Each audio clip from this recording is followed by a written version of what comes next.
আশা করি সবাই ভালো আছেন।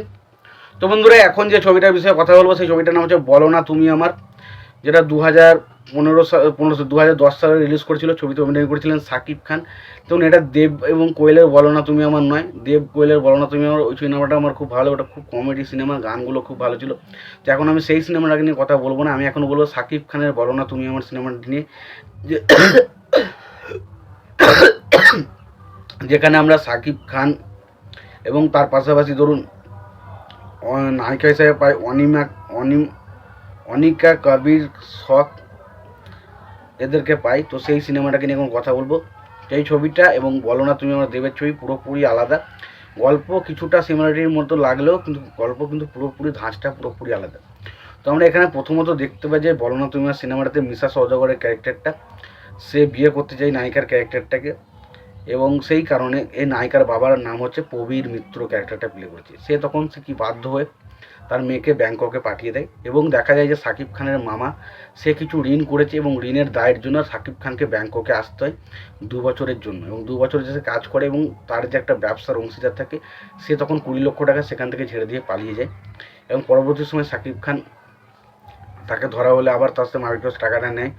এবং পরবর্তী সময় সাকিব খানের সাথে এই যে বললাম নায়িকাটার দেখা হয়, সব কিছু হয়, এবং সে নায়িকাটাকে প্রথমত ভিলেনদের হাতে তুলেও দেয়, এবং পরবর্তী আবার সে ঠিক করে তার মন বদলে যায় এবং সে নায়িকাটাকে আবার তার কাছ থেকে ছাড়িয়ে দেয়।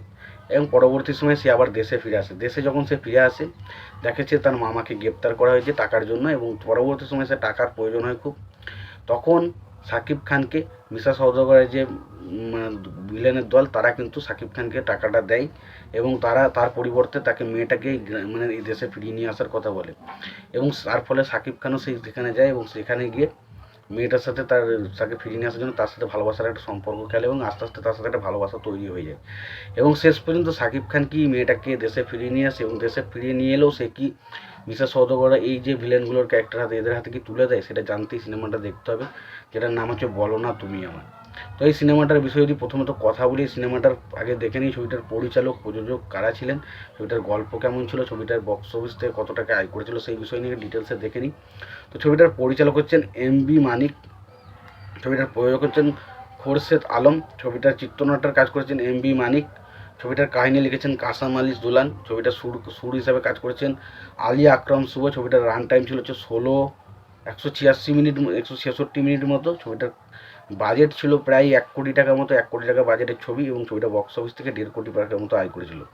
ছবিতে অভিনয় করেছে সাকিব খানের পাশাপাশি সাকিব খান এবং অনিকা কবির শখের থেকেও ছাড়া অভিনয় করেছে তমা মির্জা, মিশা সওদাগর, প্রবীর মিত্র, তারপরে নীরব হোসেন সহ আরও অনেকে কিন্তু ছবির মধ্যে অভিনয় করেছিল।